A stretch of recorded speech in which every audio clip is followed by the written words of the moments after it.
It all started on what was supposed to be a regular Saturday morning. I had just finished detailing my Lamborghini Huracan, a car I've worked years to afford, and parked it in my driveway to let it dry under the sun. Just as I stepped inside to grab a coffee, something felt off. Within minutes, I heard the unmistakable roar of my engine, but this time, it wasn't me behind the wheel. At first, I thought maybe a friend was pulling some kind of prank. But when I ran outside, my heart dropped. The car was gone. Vanished. No warning, no message, just fresh tire marks and silence. A few hours later, I got a call from the local police. My Lambo had been found, but it wasn't in one piece. It was crashed. Badly. The entire front end was wrecked, the wheels were bent, and the doors were jammed shut. I was stunned. The craziest part? The person behind the wheel wasn't some random thief. It was the teenage son of our local HOA president. Yeah, the same Karen who's been nitpicking my lawn length and trash bin placement for months. Somehow, her son got into my car without permission, took it for a joyride, and totaled it. But here's where things went from bad to absolutely insane. Instead of apologizing, Karen showed up at my house the next day with a lawyer in tow. And get this, she's demanding that I pay for her son's injuries and the emotional distress he's been through. Her argument? The car was too flashy and tempting for a young mind. I couldn't believe what I was hearing. Now I'm stuck dealing with police reports, insurance nightmares, and a woman who thinks I'm responsible for her son's reckless choices. But just when I thought things couldn't get any worse, something happened that turned this whole situation upside down. So here I am, standing on my own front porch, face to face with the HOA president and her lawyer, trying to stay calm while she accuses me of being a bad influence. I couldn't believe it. According to her, parking my Lamborghini in plain sight was basically asking for trouble. She kept going on about how her son is just a kid and how he was lured by the car's design and speed. I mean, seriously, since when is owning your dream car a criminal act? And let's not forget, this kid didn't just magically find my keys. They were inside my house, which means he either broke in or someone let him in. I started asking questions around the neighborhood, trying to piece together what really happened. That's when a few neighbors quietly pulled me aside and said they saw him hanging around my driveway earlier that morning. Just watching. Creepy, right? I also started digging into Karen a bit more. She's been the HOA president for 3 years, and during that time, she's filed complaints against at least half the neighborhood. From lawn decor to fence heights, nothing escapes her. I always thought her obsession with community standards was just annoying, but now I'm starting to wonder if there's more to it.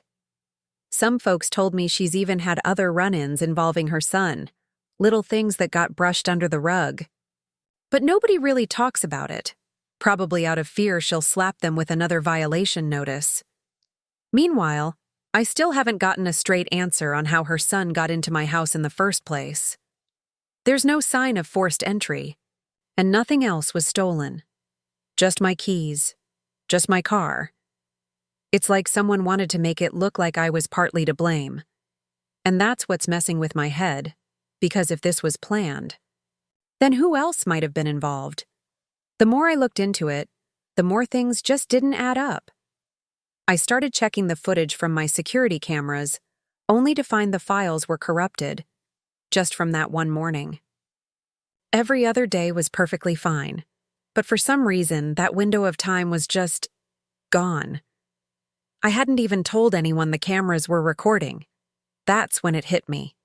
This wasn't some stupid teen joyride. Something deeper was going on, and someone might have tampered with the footage. I brought this up to the police, but they didn't seem too interested. The officer basically shrugged and said it's hard to prove anything without solid evidence. Meanwhile, Karen's lawyer was still threatening to take me to court for traumatizing a minor. I couldn't believe I was even being put in this situation. I was the victim, yet somehow I was being treated like the criminal. One of the weirder things that happened during all this was when I tried talking to Karen's son directly. I saw him walking his dog down the street and figured I'd at least ask him what he was thinking. But as soon as I got close, he avoided eye contact and bolted the other way. Not a word. Not even an apology. Something about the way he acted made my stomach twist. He wasn't scared. He looked smug, like he knew he'd get away with it. Then there's my insurance. They're investigating the claim, but the adjuster hinted that if it turns out the car was taken by someone who had access, they might not cover the damage. That's when I started replaying every recent moment in my head. Every visitor, every package delivery, every time I left my door unlocked for just a few minutes. There's a chance someone let him in. Someone I trusted. And if that's the case, then this goes way beyond just a wrecked Lamborghini. After days of trying to stay level-headed, I finally hit my breaking point. Between the HOA letters piling up in my mailbox, my insurance dragging their feet, and Karen's smug little smiles every time she passed my house, I knew I had to do something.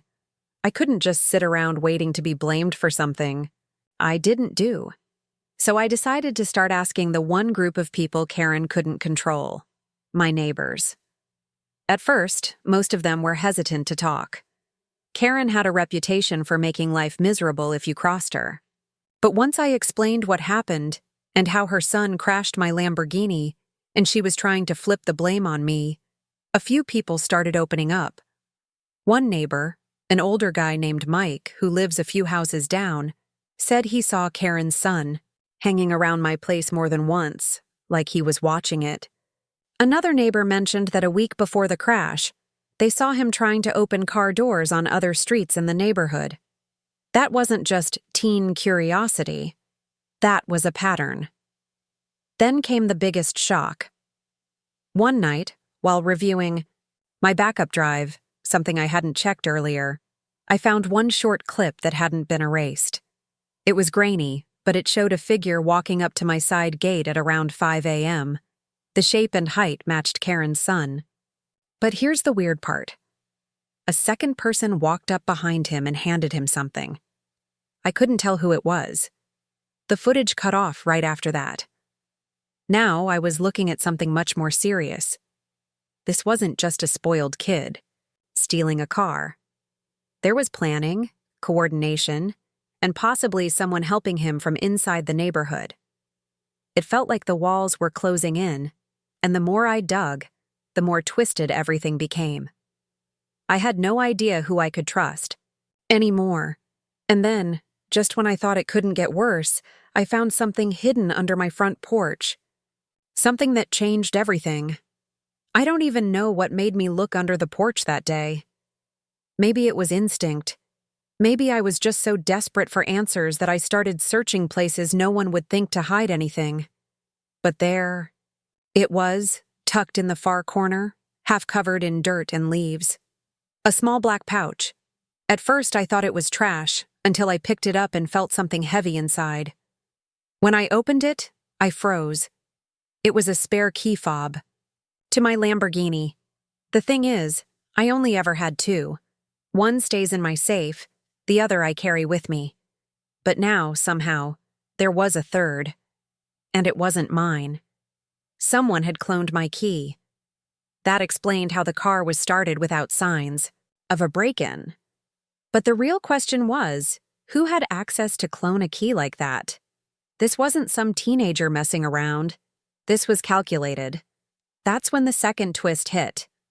I took the pouch inside, trying to figure out my next move. About an hour later, I got a knock on the door. It was the guy who services my home security system, Steve.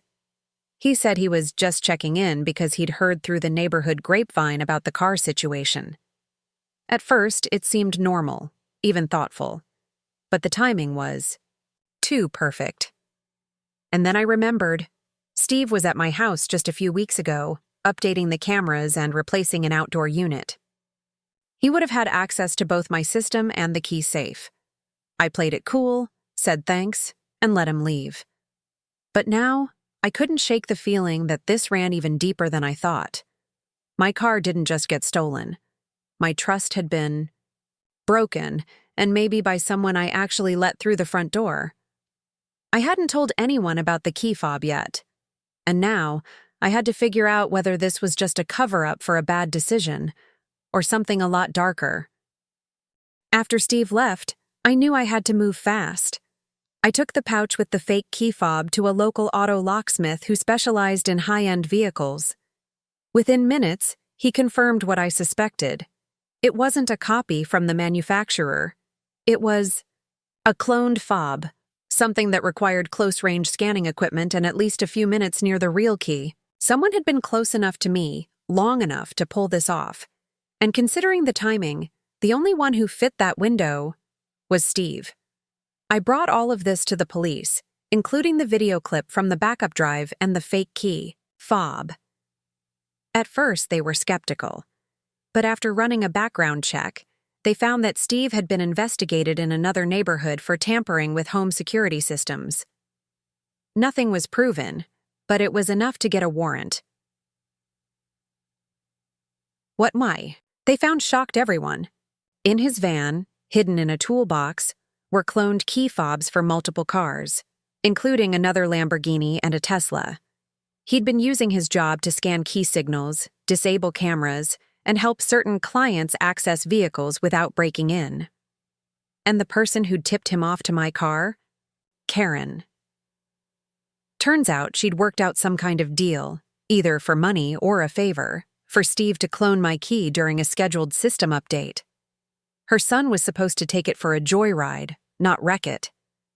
But when things went sideways, she panicked and tried to twist the narrative, blaming me to protect herself and her son. Once the truth came out, everything unraveled. Steve was arrested. Karen stepped down from the HOA. And her family quietly put their house up for sale. But here's the final twist. About a week after things settled down, I got a letter in the mail. No return address. Inside was a note that read, "This wasn't just about the car." Attached was a photo of me, taken from inside my garage weeks before the theft. Someone else had been watching. And they still hadn't shown their face. That photo haunted me for days. I checked every inch of my garage, reviewed every backup file, and even had a new security company sweep my entire house. They didn't find anything else. No bugs, no cameras, nothing. Whoever left that note wanted me to know it wasn't over, but they weren't planning to make another move. At least not yet. The police kept the letter and photo, and they're still looking into it. But I've accepted that I might never find out who sent it. Maybe it was someone tied to Steve's operation. Maybe it was just meant to scare me. Either way, it forced me to take a hard look at everything. Who I trust, how I protect what I've worked for, and how quickly things can go sideways, even in your own neighborhood. The Lamborghini was eventually declared a total loss. Insurance did cover it after all, once the investigation proved I wasn't at fault. I'll probably get another one someday, but not right away. For now, I'm more focused on peace of mind than horsepower. Karen moved out quietly one night. No goodbyes, no apologies.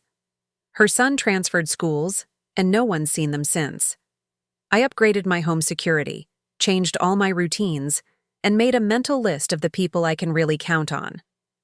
Turns out, it's a much shorter list than I thought. And while the whole HOA Karen story might sound like something straight out of a crazy movie, I lived every second of it. So if there's one thing I've learned from all this, owning something. Flashy like a Lamborghini might turn heads, but it can also attract the wrong kind of attention. Protect your stuff, protect your space, and never assume you're the only one watching, because someone else might already be a step ahead.